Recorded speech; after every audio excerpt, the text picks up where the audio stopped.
right, well, welcome to the Open Bible, Open Life podcast. I'm Kyle Mercer, excited to introduce you guys to my guest today, Ryan Dula. Welcome to the podcast. Hey, thanks. Glad to be here. Yeah, well, Ryan, this week we talked about Genesis chapter 3. We talked about lots of different stuff in there. And particularly at the end, we were talking about the curse. That work is a good thing, but that work has been cursed. I want to bring you on today because you're the newest worker at Two Cities Church, and you've worked a lot of other places. Before we even get to how you used to work, what you work and do now, all that, I want to hear your story a little bit. I'd love that. Part of what we want to do in this podcast is introduce our church, which is the largest amount of people who watch our podcast are in our church. Yeah. So I want them to hear a little bit about your story. First and foremost, how did you become a Christian? Yeah, good question. So I'm originally from High Point, so not too far from here. High Point. Yeah, and your wife's from Hickory. She is from Hickory. Yeah, Okay. we're both here now. Yeah, I grew up in a very godly home. I actually accepted Christ at a young age. I think I was 7. And so not just a church going, but actually a Christian. Correct. Yeah. So we were part of a very small Southern Baptist church in High Point, and my parents, man, they just modeled for me what it looked like to be meaningfully involved in serving within a church. I think we'd use our language like they were high-level volunteers at our church. If the doors are open, we were there. Okay. Was that a joyful part of your childhood? Like, do you look back as a kid and be like, I loved being a part of church? I really do. I think part of that played into just like my friends, their parents were also committed. They were serving. They were helping out. And it's like, if I was at the church, I was there with my friends, which is fun for me. That's a lot of fun. Yeah. So then you end up going off to college. Yep. Is this where you meet Aaron? It is. Yeah. We met through Campus Crusade. At our, Wait, I'm saying you guys are at, is this? At App. Yes, at App State. Okay. Yes. Which just, right now, man, crazy what's happening. Yes. Are you, let's go off topic for a second. Go for it. Are you in contact with anyone up at App right now? So my sister actually lives on the outside of Boone with her husband. They, just talking to her, I mean, yeah, I think within the town, it's pretty bad where they are. They finally were able to move back into their house because their house temporarily lost power, Wi-Fi, all this stuff. And so they were able to move into someone else's house for a brief period of time just to have heat, supplies, things like that. So it's slowly getting back, but I'm not sure exactly because she's a teacher up there. So I'm not sure if they're still meeting with the students or not, but yeah, very devastating for sure. Yeah, unbelievable. I know it's going to be weeks, at least weeks before the school starts back, maybe months. I know. I think I heard from somebody from UNC Asheville. They've already sent kids home for the semester remotely. I could see that. So I wouldn't be surprised if Lees McRae, Appalachian follows a pretty similar schedule. Yeah. So okay, so you're at App State. Yep. You meet your wife there. That you have a good Christian experience in college.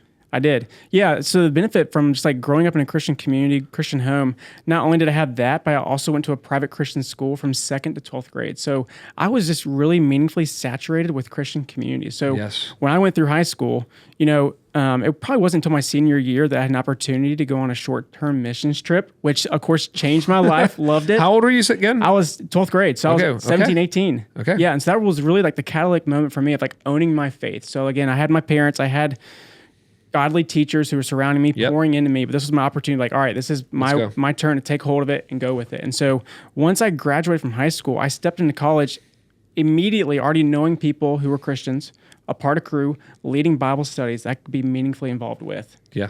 Yeah. Okay, so you're at college, and I know you ended up having a career in OT. I do. Occupational therapy. Yes. When do you know you want to do that? Yes, I actually didn't know until my sophomore year, I think, of college up there. Erin, my wife, actually introduced me to OT. Okay. So she already was on the track to do occupational therapy. So we did undergrad at App, went to Lenore Ryan for grad school for OT. And so it was through her that I learned about OT, had opportunities to shadow at different clinics within OT. And just from those shadowing opportunities, knew like, man, this is where I want to go. So, and what's the education you need? So what's the degree afterwards, and how long does it take you to get a career in OT? Right. So I did 4 years at App, and then I had 2 extra years at Lenore Ryan. So just 2 years of grad school for OT. Okay. So that's what ends up bringing you and your wife to Winston-Salem. Kind of. So my wife graduated from school before I did. Okay. Her last clinical was here in Winston through Baptist. And so we moved here, not knowing if that would turn into a job. Okay. Didn't know anybody really here. We just had family in High Point. Her family was in Hickory, so kind of in between both places. But we're really hoping that her opportunity from her clinical would turn into a job. So she had that clinical. I finished my last year at Lenore Ryan, just commuting from Winston to Hickory. Okay. Yeah. So then you're both working. So, but part of what I want to talk about today now, to kind of hear a little bit of your story, is how would I say this? One of the things that we say around here is we want to be a church for Monday. And what I mean when I say that is we want to be a church. We talk about the weekend's important, but the week's as important as the weekend. And we mean more than during the week, read your Bible, and during the week, go to community group or whatever. Those are great things. We mean, hey, a lot of times a person's work or a person's worship and witness will happen at work. Definitely. But at the same time, we just want to talk about what is it like, because I'm excited about you. I'm excited about so many of our staff. I mean, of all of our staff, I'd have to walk through each person. I won't take time, but I would say off the top of my head, at least a dozen of our staff were doing something else outside of full-time ministry before they joined our staff. Yeah. There's Spencer was a PA, you're an OT. Just off the top of my head, Carrie was a teacher. Bree worked at Wake. Jordan, I think I said that, was an engineer. And so it's so exciting for me when I see people from different career paths, feel called into ministry. But before we get into your call to ministry to come and serve our church and uniquely help with families in the kids ministry, what was it like to be a part of Two Cities Church and to work a full-time job, to be new in so basically you move here, you're basically a new family. Yeah. You've got a new career and you have a new church. That's a lot of new at the same time. Yeah. That's a lot of our church though. When I look out here on a Sunday and I'm like, there's a lot of young couples. They're just married. Maybe they've got their first kid. One or both of them's working.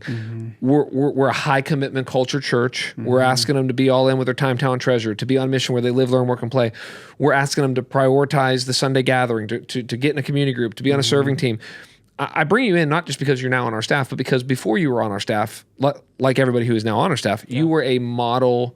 You see this fly? This is by the way, this is the first time I think we're in like season 2. We're in like season 2, episode 5 or something like that. And this is, I feel like Mike Pence at the VP. Do you remember this when he was last year or when he did the VP debate? He had the fly. Yes, on his head. I'll keep you posted if that happens. I'm going to grab it, dude, if it comes. Okay. Anyway, okay. So back to my question. Yes. I just think I want you to speak as like a normal guy in our church. What was it like to work a job full time and be a meaningful part of our church? Because people struggle to do that. And then with that, you started to add children. Exactly. Yeah. So just tell us a little bit about your story, because you end up. I say this because you end up being a high level, just serving on a first impressions team.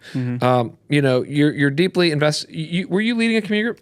Yeah. You're leading a community group. You just were doing all of the things that we'd ask a normal member to do, plus much more. Right. While you're raising your family and doing OT. So we don't have enough people on here. Just talk about what that's like. Yeah.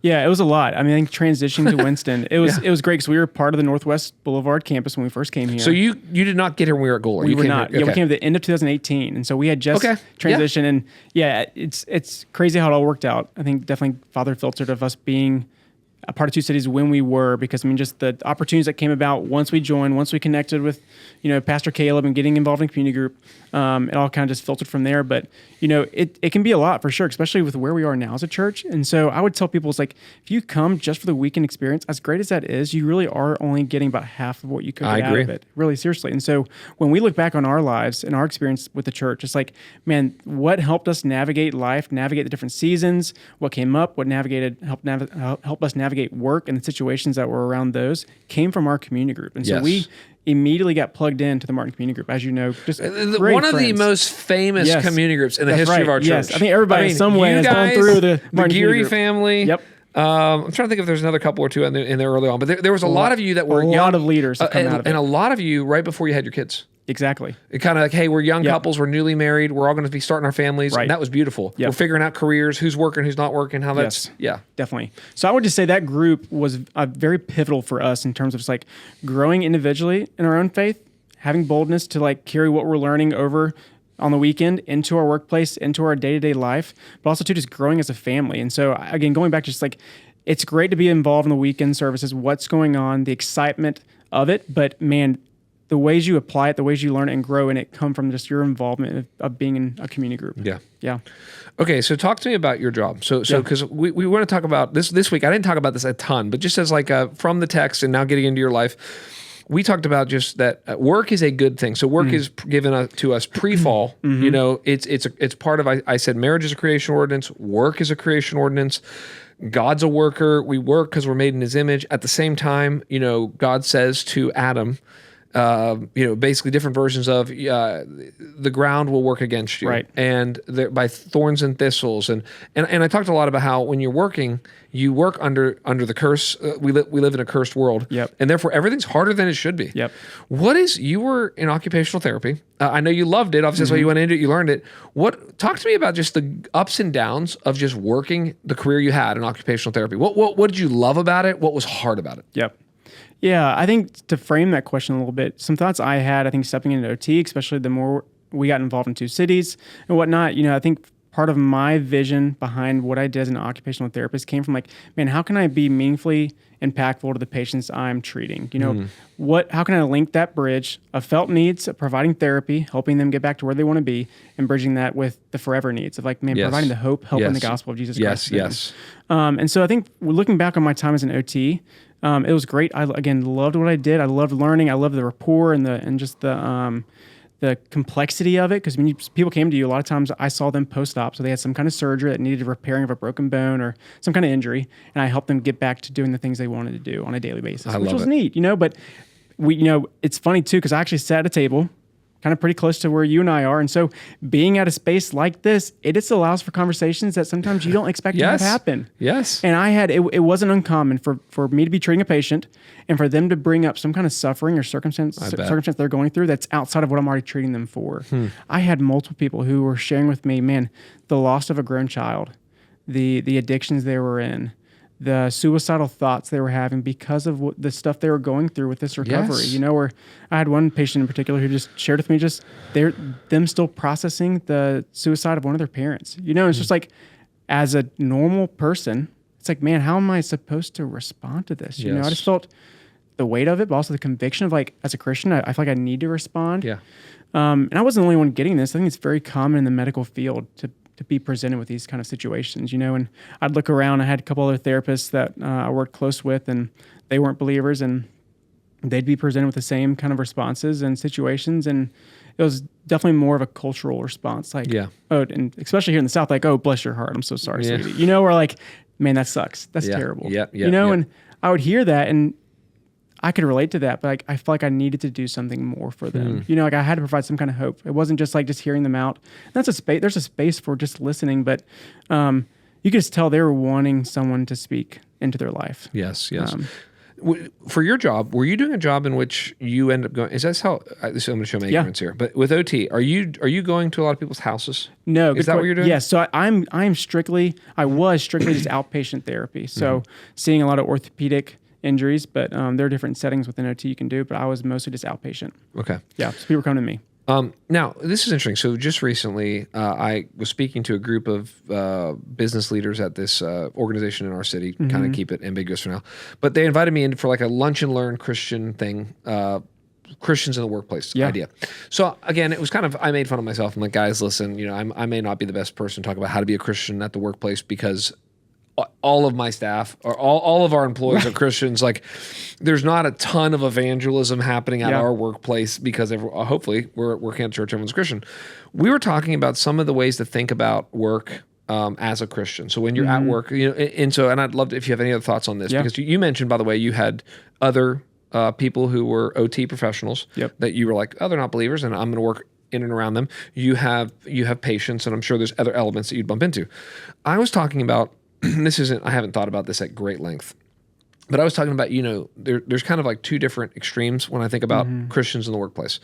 And I think that there's a tension found in both. I think the one extreme is like, which I'm sympathetic to, is be the best worker that you can be, that your work is your witness. And the whole idea, show up early, stay late, be respectful, be on time. Like be efficient. Don't act like you're working work. Got all that. Yeah. So there's one level there. I think that the ditch you could fall into, as I've watched people and talked to people about this, is okay. I'm just going to do my work, and my work is going to be on witness, but I'm never really going to witness. Right. I'm never really going to open up my mouth. Right. The other kind of extreme says like, hey, work is the great mission field, and I'm sympathetic to this argument.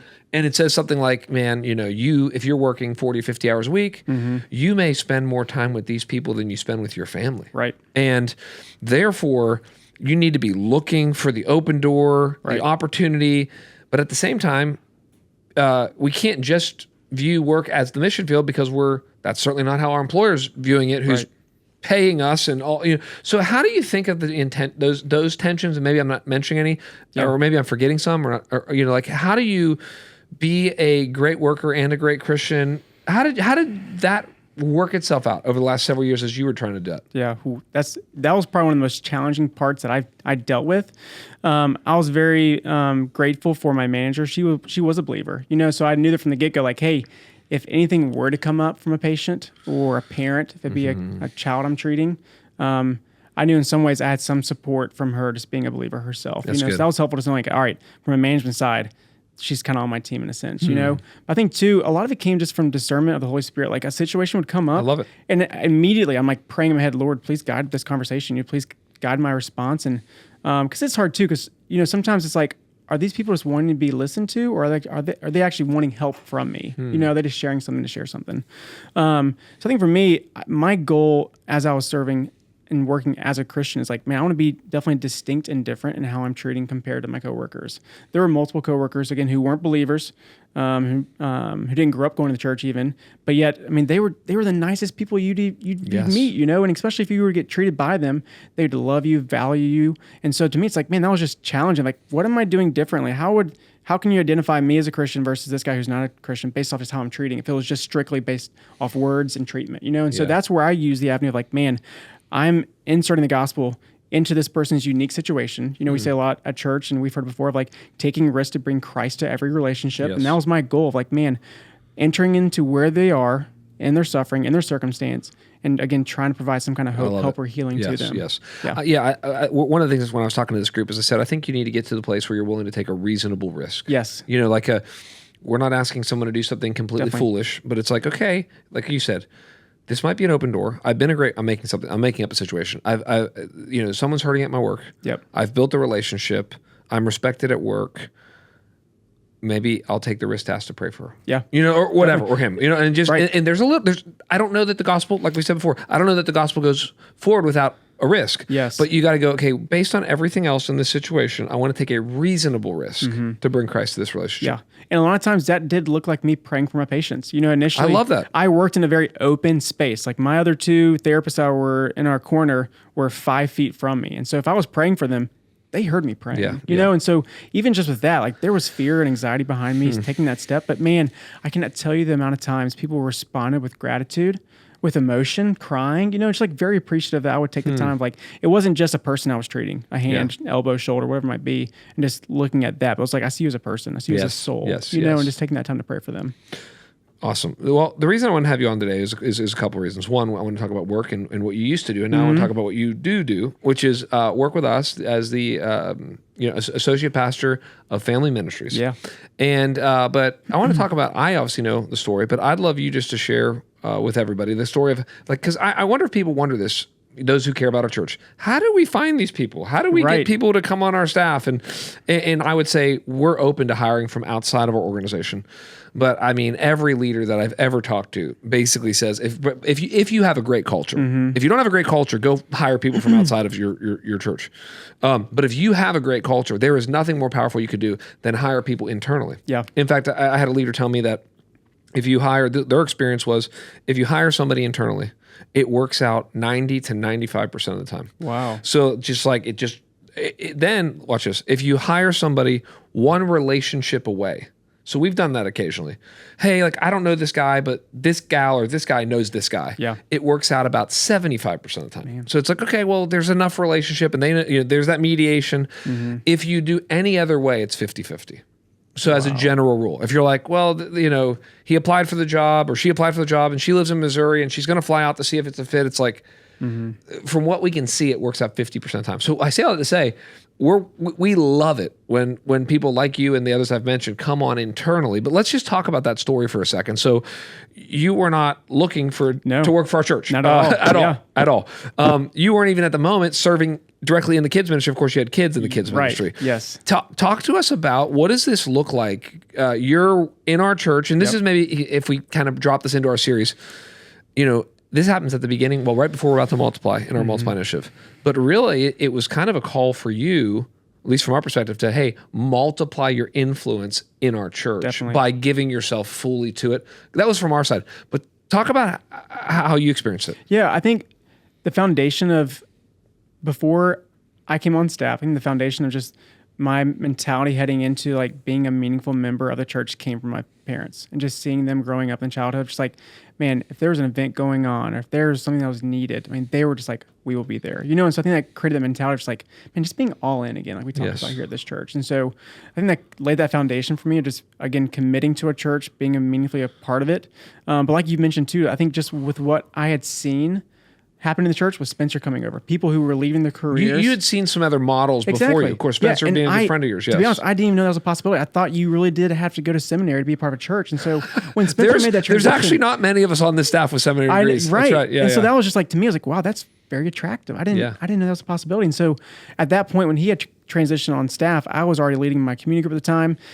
When that happened, it wasn't like, ooh, that's my goal now. That's what I want to shoot for.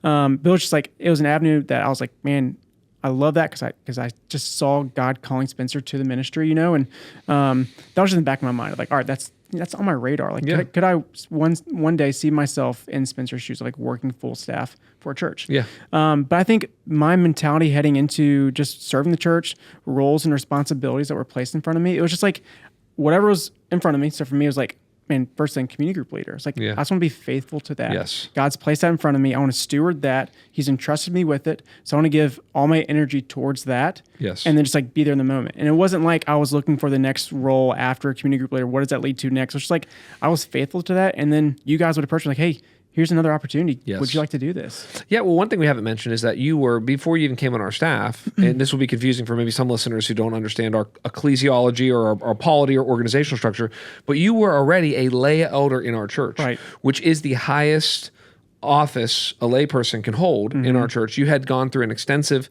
elder process. So you were not only a community group leader and a service coordinator and some other things we've talked about, but you were also already shepherding in our church. Right. And that was actually something important that as we were considering, we thought, is there anybody that could come in, we'll get here, but come to the kids ministry and have that shepherding component. So, but sorry, back to so who approaches you and how does that work? Yeah. So, I think each stage, it was funny when I was reflecting off of me transitioning to staff. I think at each point for me at that time, Caleb was the one, Pastor Caleb was always the one introducing these conversations, you know? And so, it was great. I mean, I was always excited for the next opportunity. But I really did look at those opportunities as just doors that God had placed in front of me and just obedience to walk through it, you know? Yes. And so again, just like faithfulness to what God was doing. I think too, just stewardship was a huge part of it. You know, I heard a pastor mention one time about just like the sense of stewardship. He's like, if we lose that sense of that we've been entrusted to something, then immediately our abilities begin to diminish because we've just lost that lack of appreciation for what's been entrusted to us. And so for me, it was just like,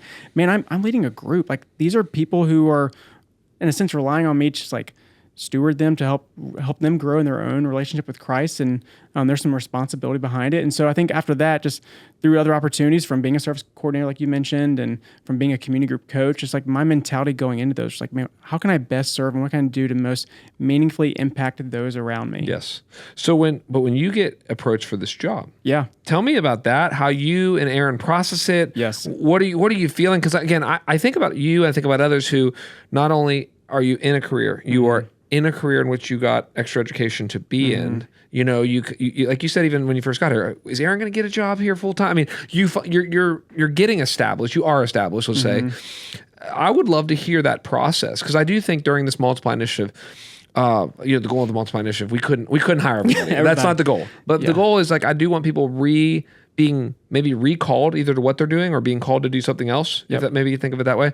And so I do think there are going to be a lot of people over the next now 15 months that we have left in this initiative who are going to have their own, to use an old phrase, maybe check in their spirit. Definitely. Hey, you know, or sometimes, I mean, and I always tell our staff this, I get excited to offer somebody a job opportunity because if they say yes, that's really exciting because they're like, this is great.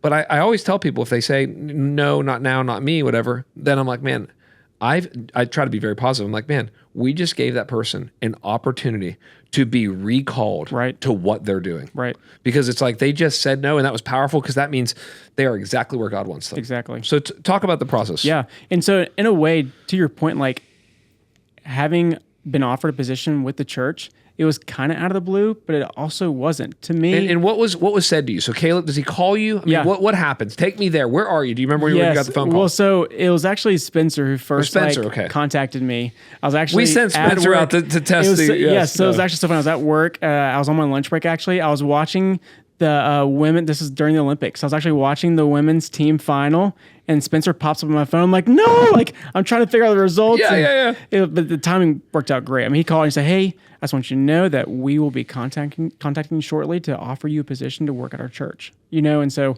after that conversation, I think Caleb then reached out to me Okay, and said, got hey, it. man, let's kind of schedule a time to get together and chat. Great. Yeah. But to your point, I think for me, that offer of a job here at the church really to me personally was just another door that God was calling us to walk through. And I think from the doors we had already walked through, we just had confidence going into it. But I think some things that we definitely reflected off of that helped us with that decision wasn't just like oh yeah, let's just do it. I think one of it came from just we saw a rising desire for the work. Yes. With each step of the way along the process within being meaningfully involved in the church, I continued to see a joy with what I was doing. Yes. From being a community group leader to being a coach to being a service coordinator, I enjoyed it. And so Yeah. I just saw this desire for the ministry. Yes. I also saw just like a fitness for the ministry. I just felt like overall that God had uniquely given me skills and abilities, just like he does for everybody, to help spiritually benefit other people. I saw people who were being discipled. I saw guys step up into leadership, guys who led their own community group from my own community group. Yes. Yes. And then we also really sought out specific encouragement. So I asked my immediate family and close friends, hey guys, here's an opportunity I have for the church. I'm very excited about it. I'm moving forward with it. That's really Please let me wise. know as That's I'm moving really forward wise. with this. Do you see any red flags? Do you think this would be wise for our family, wise for me? Do you see any hesitations with me taking this job? And thankfully, everybody came back saying like, man, super excited for you. I think you would do great. Was it an easy conversation with Aaron? It really was for the most part. Great. Yes. Yeah. Really no conflict or tensions for us. I think just more navigating what that would look like for her. With me coming on board, you guys have a trend for hiring people who are about to have a second baby. And so I think with us coming on staff, having The a amount of second people that baby- we've hired while somebody's pregnant or something. Yes, Right. yes, that's a lot. Yes. And so I think just navigating that and what that looked like for me, leaving my job while having a baby and then transitioning here, and then Yes. what that would mean for her full-time still, because she was working outside of the home after our first daughter. And so, but I think in terms of just like taking this job, we were both excited about it. Yeah. And I think just the support we received from friends and family definitely helped boost that confidence stepping into it. Yeah. Well, you bring up some good stuff because I was just talking to a young man in our church the other day, and he's wrestling with full-time ministry himself. Yeah. And I gave him, and these could work for different industries, but when I think about ministry, I give the categories, which I got these from someone else years ago: desire, ability, opportunity, affirmation. So if we walk through those real quickly, desire is, what the great Prince of Preachers, Charles Spurgeon, said, an overwhelming desire for the work. And so it's just like, man, and I think you normally see that in men and women who are already giving an inordinate amount of their time to the church. Right. And they wish they could give more. Like I remember, pick on Pastor Jordan, who won't mind. He'd be over at our office on his lunch break, meeting with our staff to eat lunch. He would be reorganizing his whole schedule. He'd be playing in the worship band every weekend. And finally, I'm talking to him, and I said, a version of like, man, I think you might be our care pastor. And I'm like, I actually think it's going to bring a lot more alignment into your life because this is where your heart is. Right. This is where your passions are. So I think there's desire, there's ability, there's can I do this at a level, brass tacks. Am I good enough to do this, to do nothing but this, and get paid to do this? Right. That's a whole other ability question. So there's desirability. Let's go. We'll do opportunity last. Then there's affirmation, which I really appreciate what you brought up. We kind of jokingly say affirmation is not your grandmother saying that you would be great in ministry, because every grandmother thinks every grandson and granddaughter would be the best people. Yes. But affirmation is people who know you best and people who are already doing that work. And you had both in your life. You mentioned, of course, your family, your friends. Some of your friends are going to be on our staff as well. So they know our staff culture. They know you. They know our need. They know what you can do. And then the other interesting thing, and I'm grateful it worked out this way, is just an opportunity. Yeah. Because I don't want to say I know a lot, but I know several. I know more men than women in this category that they really wish they could go into full-time ministry. They for some reason, I don't know, God's put a passion on their heart. They want to teach the Bible. I don't know. They wish they could give their full lives to nothing other than ministry of the word and prayer or something like that. Yeah. But they were like, what? I'm making this up. But they're like, I'm 44. I've got 3 teenage daughters. I'm the breadwinner in the house. I can't transition second. So I just would say what's really special about your story and so many stories has been the bringing together of those 4 areas: desire, ability, affirmation, opportunity. So you just started. Let's end by talking about where you've now started, which is you came on to help us. Our kids ministry. For obviously this, but for anybody listening here, our kids ministry. I think the way we think about our kids ministry is it is currently the 3rd largest ministry in our entire church. And how do I think about that? Our largest ministry is going to be our Sunday gathering. Our second largest ministry, because we're a church of community groups, our second largest ministry, if we kind of move these things into different spheres, is going to be our community groups, just because a large part of our entire church is in community groups. And then right after that is going to be our kids ministry. It is a lot of people, if they're listening to this podcast and they're grandparents and they don't have kids, or they're younger and they don't have kids, they don't realize that there is a whole other church service with gospel and goldfish and everything else in between. Like there is workers, there's so much. There's check-in, there's security, there's a, we can talk about this, but the 4th and 5th graders now have their own worship team. I mean, there is a lot going on. In fact, way back in the day, back at the beginning of Northwest Boulevard, even when I was at Goler, it was very rare that I would be there on a Sunday and not preaching, partly because I just preached so much early on. I would preach 48, 46 times a year. There's only 52 weeks in a year. So very rarely was I in town and I was not preaching, but it would happen every once in a while. And on those weeks, Margie was serving in the kids ministry and she would say, you just need to come over. You're one of the services and you just need to see the kids ministry.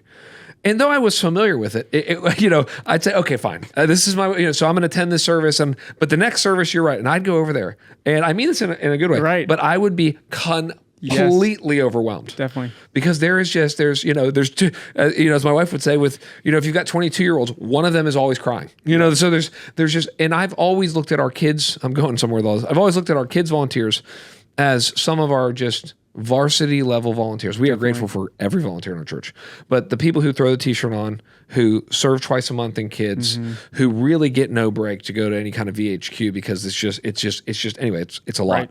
So I say that to say it's so important for us. And I think whether or not people are listening to this and they have families and they have kids, they know this. We have to reach the next generation. And when we say the next generation, we're not just talking about our student ministry and our middle schoolers and high schoolers and college students. We're excited about that. We're excited about reaching the 2nd grader and the 6-year-old. And I've got 2 of my 3 kids are in the kids ministry. Anyway, that's a long way to say you come into a kids ministry that's, close to 600 people. Right. That's, as you come on, moving into 2 locations, having one down in Lexington, having one here, having multiple staff with you, having, I'm going to mess this up, you would know, I wouldn't know, but having hundreds of volunteers on this team. And you're still new, so I'm not trying to put you on the spot. You've been here for, on our staff in this position for less than 4 weeks. Right. But just talk to us a little bit about our kids ministry. And honestly, you are fresh eyes on it. So when you walked into the kids ministry, I actually appreciate this. You're a family man, but you're not someone who'd spent a ton of time in it, but you love our church and have our culture. Right. Just talk to me about the experience of beginning to take over and lead into the future our kids ministry. Yeah.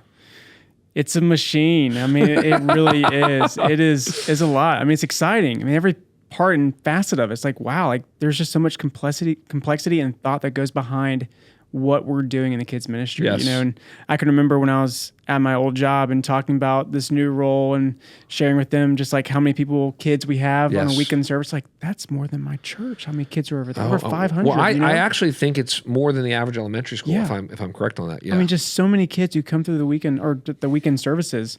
And so I think for me, it's just it's been great these past almost 4 weeks, but there's still so much I do not know about the kids ministry. So it's just, it's been exciting learning about the thought behind what we're doing on those weekend services of getting them in a classroom, having them be surrounded by other godly community. And for some of those kids, that might be the only godly community they're around. That's in a great week, point. You don't realize, I mean, some of our listeners are going to be thinking, well, this is great. I love the kids ministry because I'm teaching my kids about Jesus and they just come alongside and help. It's well, actually, same is true for our student ministry. Yep. Both our kids ministry and our student ministry sometimes make up for the brokenness in that home where the gospel is not taught. And when we hear stories every once in a while about, our kids volunteers leading a kid to Christ, or, and I've said this publicly, I think I said this at our members meeting, the number one place that you tend to lose kids in the church, which people do not know and they need to know, is in 4th and 5th grade. And so in some ways, the end of kids ministry is, I don't want to overstate it, right, but is one of the most important seasons in a kid's life, because they're like, I want to get to middle school. I'm kind of done with all the kiddie Jesus songs. And I'm looking, I appreciate this, but I'm looking for some people that are older than me, or I'm looking to begin to be the older one who's pushing, investing back. Right. So we've more recently in our kids ministry started to do live worship for our 4th and 5th graders. I just want to thank our volunteers who help with that, because that's a whole nother thing that we just decided, okay, well, every service, every Sunday, we're doing live worship for our 4th and 5th graders. Right. We're starting to create new rooms and spaces for them to let kids ministry be basically the same but different. And again, I've got a son in 3rd grade and a son in 5th grade. My son in 5th grade loves the changes. It's just it's the right chaos and variety and spice of life to make it feel different. Definitely. What do you see as one of the greatest, kind of just coming in again? We're going to give you lots of time. Maybe we'll have you back on later to talk about all the things in the future and all the ways you've helped make it better and stronger and faster and all that. What are you most encouraged about by our kids ministry as you came to see it? Yeah. I would say, again, just the volunteers' willingness to do what needs to get done. On any given Sunday, people can show up and all of a sudden an influx of kids come in that we weren't expecting, and so just the willingness to be like, hey, the nursery is drowning. I know you're in 3-Sayer Walkers. Do you mind helping out in nursery? And just their willingness to be like, yes, I'd love to, and so just like, again, the adaptability, flexibility to serve and do what's needed from our side of things. And I just appreciate the volunteers who take their time. I mean, it can be challenging trying to corral a group of smaller kids to share with them a lesson and try to really imprint on them, just like, man, here's the gospel, here's who Jesus is, and so I think if anything, I love the aspect that, man, this is an opportunity for a lot of kids to have godly community they might not have during the week. It's an opportunity where they can have some adult pour into them, be present in their life for 30 minutes to an hour on the weekend. And but I think a lot of it comes from just the volunteers' willingness to continue to serve and to be committed to just like sharing on and instructing the next generation in Christ. Yes. Yeah. And I just want to encourage you already know this, and anyone listening in regards to our kids ministry, I see a couple things. Number one, I see parents come back who need to be in church. Yes. And I see them come back because their kids had a great experience. Right. And in the weirdest way, though maybe they brought their kids the first time, their kids bring them every other time. It's like, hey, mom and dad, I want to go back. I met a friend. I had a great teacher. I love those songs. That was great, Goldfish or whatever, Pringles, whatever you guys eat. I know there's a lot of different snacks. And so they bring them back. So that's one thing, encouragement. Secondly, I want to say that, and you know this, but to remind everybody that during, and you could correct me on this, but we use the Gospel Project, which is an incredible discipleship curriculum that gets through the whole Bible in 3 years. Right. So if a student is in our kids ministry for the course all the way through 5th grade, I mean, they basically get through the Bible 3 times, which is amazing. And here's how I see this. I mean, we at our, I'm not acting like we're some great family and we always have these great spiritual conversations, but when it is going well, our family sits around and we talk about our lives and at dinner table at night. And it's not infrequently or it could be driving around the car or something, where our kids mention some Bible story that I'm like, I did not teach. That's a random story. This is not Jonah, this is not Daniel on the line. Right. Like this is like some interesting parable, or this is some, small story in the Old Testament. I'm like, and then I'm like, where they learn this? Like, they learn this in our kids ministry because I just was with my boys, as I mentioned a couple sermons ago. I've got a DNA group with my boys. So we're reading Proverbs together just because young men and talking about dads to sons. And we start talking about King Solomon, which leads us to talking about David. And then my son William's like, oh yeah, Dad, we've been in 1 Samuel. That's right. Literally, he goes, Dad, we've been in 1 Samuel in the kids ministry. I'm like, praise God. That's awesome. I love it because the average person would go, you've been in 1 Samuel in the kids ministry? Right. Yes, in an age-appropriate and fun way. So last question for you. As you, and again, you've got to get in, you've got to see everything. You've got to, as I often say about myself, the vision matures in the leader and the vision matures the leader. And so you're going to get in and you're going to continue. God's going to, our kids ministries, as we said when we hired you, it's not like it's broken, needs fixed. It's not like it's heading in the wrong direction, but we're excited to see it be expanded and enhanced. As I say that, as you look to the future, what are you most excited about in regards to our kids ministry and maybe what it could become? Yeah.